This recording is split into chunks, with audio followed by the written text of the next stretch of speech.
warahmatullahi wabarakatuh. Perkenalkan, kami dari kelas 5C. Nama saya Salimah dengan NIM akhir 01. Nama saya Rina Wardani dengan NIM akhir 062. Tapi di sini akan menjelaskan tentang senyawa fenolik. Apa itu senyawa fenolik? Senyawa fenolik merupakan senyawa ketahui sebagai keterangan tumbuhan yang memiliki karakteristik pertama yaitu memiliki cincin aromatik atau cincin benzena.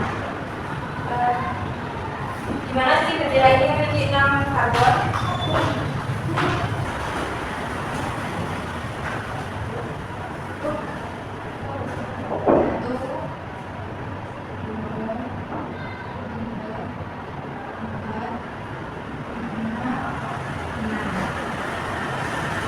Nah, karakteristik yang kedua yaitu memiliki satu atau dua bus hidroksil atau OH. Jadi mungkin ada di sini atau di sini.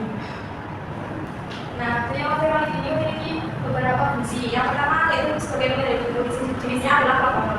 Contohnya yaitu dalam pertanian yang berperan sebagai pengatur pertumbuhan tanaman yang dibudidayakan. Yang kedua yaitu sebagai pertahanan, jenisnya adalah flavonoid. Contohnya pada tanaman obat yang banyak mengandung flavonoid dapat membantu melindungi sel dari kerusakan. Contohnya yaitu tanaman teh hijau. Yang selanjutnya yaitu membangun dinding sel atau jenisnya adalah lignin. Contohnya yaitu pada kayu pohon atau juga bisa pada proses pembuatan kertas yang melibatkan pemecahan lignin pada kayu untuk memecahkan serat selulosanya. Selanjutnya yaitu pigmen bunga atau di sini jenisnya yaitu antosianin. Antosianin ini dapat memberikan warna ungu, biru, merah pada buah maupun sayur-sayuran. Contohnya juga warna pada bunga sepatu, bunga anggrek dan lain sebagainya. Selanjutnya yaitu menghambat dan memacu perkembangan di sini jenisnya yaitu fenol sederhana. Fenol sederhana ini memiliki potensi untuk digunakan sebagai pestisida alami dalam pertanian untuk menghambat pertumbuhan gulma dan mengganggu pertumbuhan tanaman yang dibudidayakan. Dan yang terakhir sebagai bau-bauan di sini jenisnya yaitu vanilin dan metil salisilat. Contohnya yaitu pada daun pandan dan bagian akar dari tanaman kencur. Jadi jenis vanilin dan metil salisilat ini dapat memberikan aroma yang khas pada berbagai bagian tanaman. Selanjutnya yaitu ciri khas senyawa fenolik. Pertama, sebelum mudah larut dalam larut polar. Larut polar sendiri adalah larut yang mengandung molekul dipolar yang kuat dan memiliki ikatan hidrogen. Selanjutnya, bila senyawa fenolik murni, maka ia tidak akan berwarna. Hal ini dikarenakan struktur molekul senyawa fenolik tidak menyerap cahaya tampak dalam spektrum warna tertentu, sehingga cahaya yang mengenai senyawa ini akan diteruskan semua dan membuatnya tidak tampak berwarna. Ciri khas yang ketiga yaitu jika kena udara akan teroksidasi dan menimbulkan warna gelap. Contohnya yaitu pada buah apel yang ketika dipotong akan berubah warna karena terkena oksigen yang ada dalam udara. Selanjutnya yaitu membentuk kompleks dengan protein. Reaksi ini terjadi karena adanya bus hidroksil atau OH pada cincin aromatik senyawa fenolik. Bus ini mampu membentuk ikatan hidrogen dan bus polar pada protein. Contohnya bus amino atau NH2 dan bus karboksil atau CO2. Ciri khas yang selanjutnya yaitu sangat kental terhadap oksidasi enzim. Reaksi ini bisa mengubah struktur kimia senyawa fenolik dan membuatnya kehilangan sifat khasnya. Contohnya yaitu perubahan warna dan kehilangan aktivitas biologis. Dan yang terakhir yaitu mudah teroksidasi oleh asam kuat. Ketika senyawa fenolik bereaksi dengan asam kuat atau hidrogen pada bus hidroksil atau OH yang terikat langsung pada cincin benzena akan berlepas. Hal ini menghasilkan ion fenolat yang stabil karena mata negatifnya terdelokalisasi pada cincin benzena. Selanjutnya, senyawa fenolik dapat ditemukan dalam bentuk yang paling sederhana, namun jarang ditemukan terdapat dalam tumbuhan. Hidrolisis jaringan membebaskan asam fenolat larut dalam ether. Fenol bebas jarang terdapat dalam tumbuhan kecuali hidroquinone. Nah, hal ini disebabkan oleh beberapa faktor kimia dan faktor biologis. Faktor kimianya yaitu reaktivitasnya yang tinggi. Yang pertama yaitu oksidasi. Fenol sangat mudah teroksidasi oleh udara. Ketika teroksidasi, fenol akan membentuk senyawa fenol yang berwarna gelap dan kurang aktif secara biologis. Yang kedua, polimerisasi. Fenol juga dapat mengalami polimerisasi yang membentuk struktur yang lebih kompleks dan tidak larut. Dan yang terakhir, reaksi dengan senyawa lain. Fenol dapat bereaksi dengan senyawa lain dalam sel tumbuhan dan membentuk ikatan glikosida atau ester. Dalam peran biologisnya ada yang pertama yaitu toksisitas. Dalam konsentrasi tinggi, fenol dapat bersifat toksik bagi sel tumbuhan. Oleh karena itu, tumbuhan cenderung menyimpan fenol dalam bentuk terikat untuk menghindari efek samping yang merugikan. Yang kedua yaitu pertahanan tanaman. Senyawa fenolik seringkali berfungsi sebagai pertahanan tanaman terhadap serangan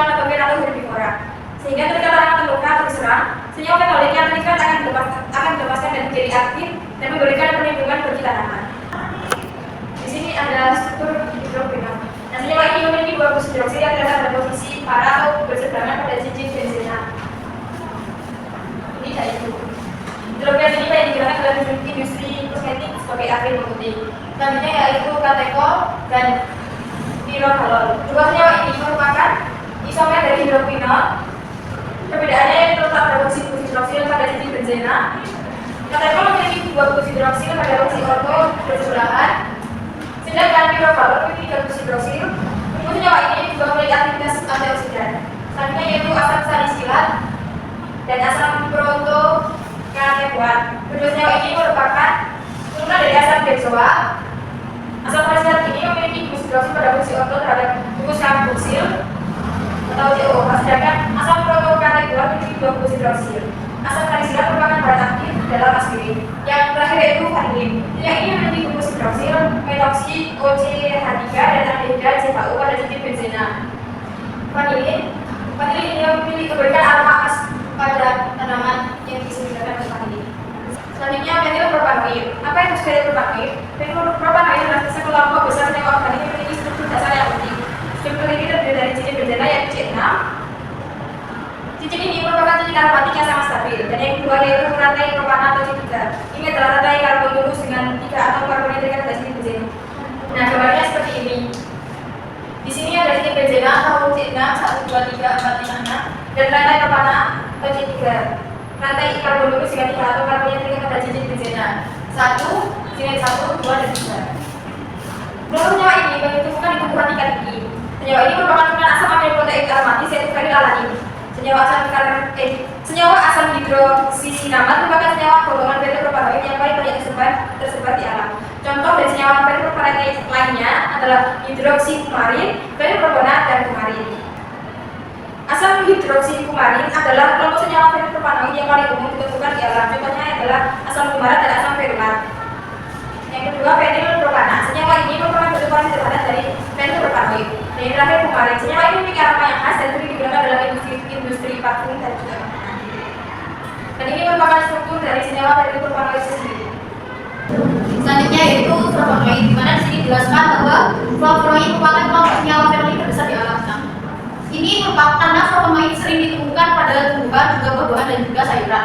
Maka dari itu, flavonoid merupakan fenolik terbesar di alam karena sering sekali dijumpai.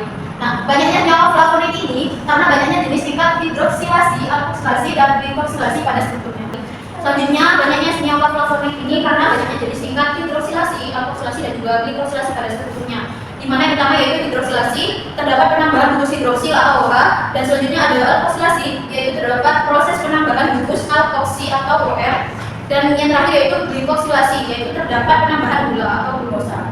Nah, ketiga proses ini yaitu melibatkan penambahan bungkus kimia tadinya yaitu bungkus hidroksil, alkil, dan gula. Nah, pada bagian spesifik molekul flavonoidnya. Nah, proses ini menghasilkan begitu banyak jenis senyawa penambahan bungkus kimia yang menciptakan senyawa flavonoid dengan sifat dan fungsi yang berbeda-beda. Nah, contohnya itu seperti pembuatan kue, di mana kita bisa menambahkan berbagai jenis bahan tadi dengan memberikan takaran atau gula yang berbeda-beda, sehingga menghasilkan kue, rasa, dan juga tekstur yang berbeda juga. Dapat disimpulkan karena flavonoid ini memiliki struktur yang sama, tapi bisa mengalami berbagai modifikasi kimia. Nah, maka dari itu jumlah dari flavonoid ini menjadi lebih banyak atau bervariasi. Makanya di sini dijelaskan banyaknya jenis tingkat. Selanjutnya yaitu flavonoid mempunyai kerangka dasar karbon yang terdiri dari 15 atom karbon.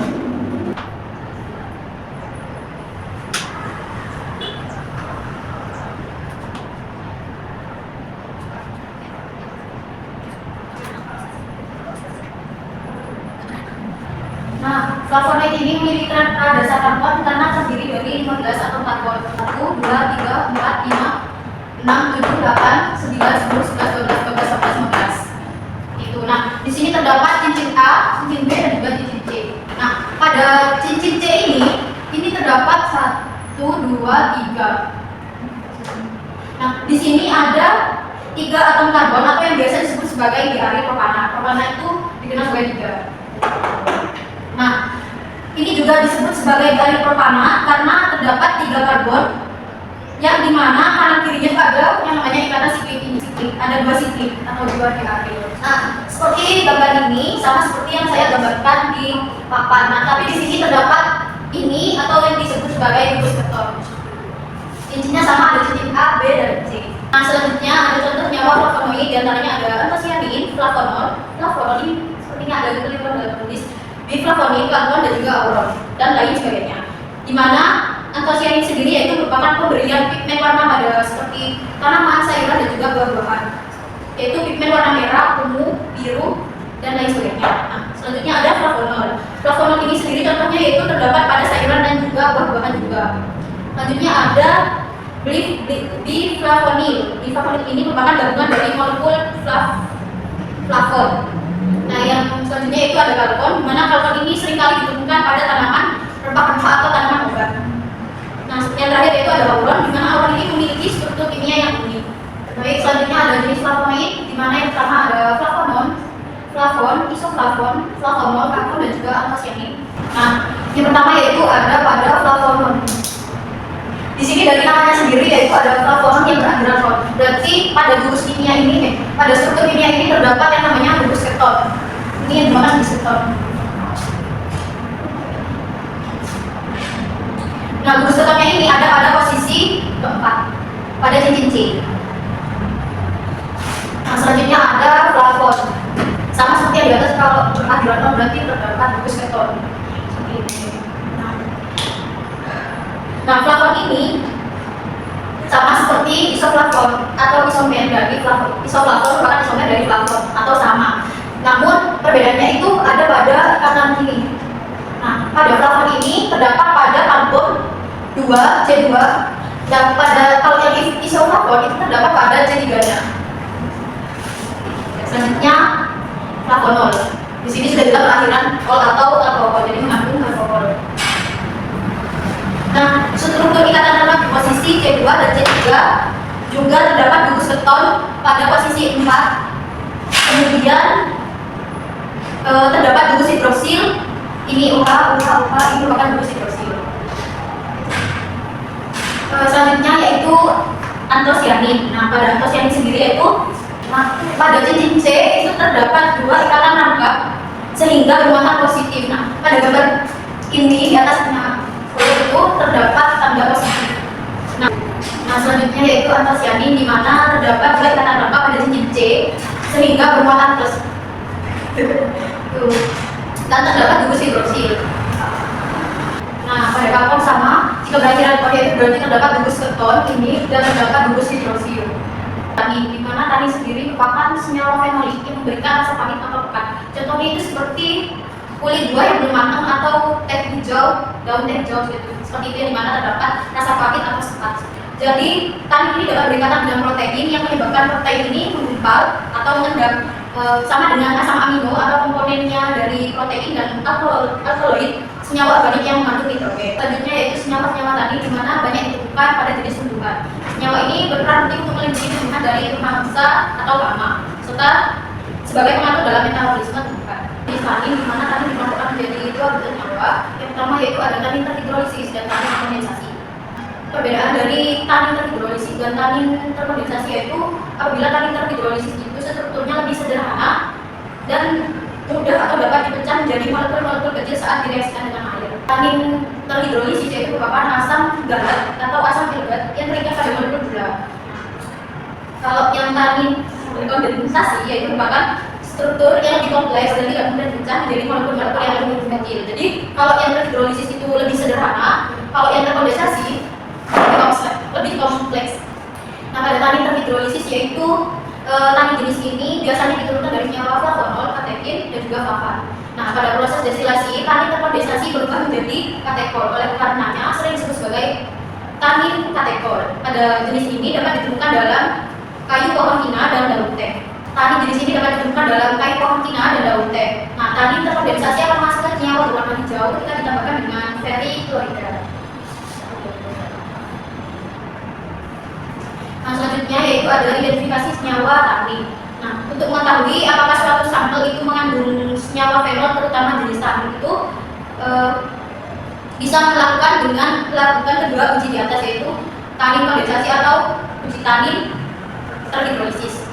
Nah, di mana di sini contohnya yaitu seperti ekstra sampel diambil sebanyak 2 mg ditambahkan 2 sampai 3 tetes larutan FeCl 1%, jika dilarutkan menghasilkan warna hijau kehitaman atau bertinta.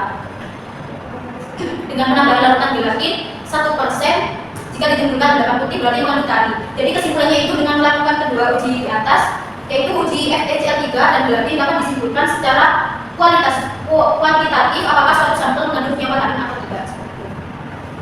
Nah, pada contoh penelitian tadi, pada jurnal ini merupakan atau berisi tentang bagaimana caranya untuk mengetahui keberadaan dan jumlah senyawa tanin yang terkandung dalam daun dihuri dengan melakukan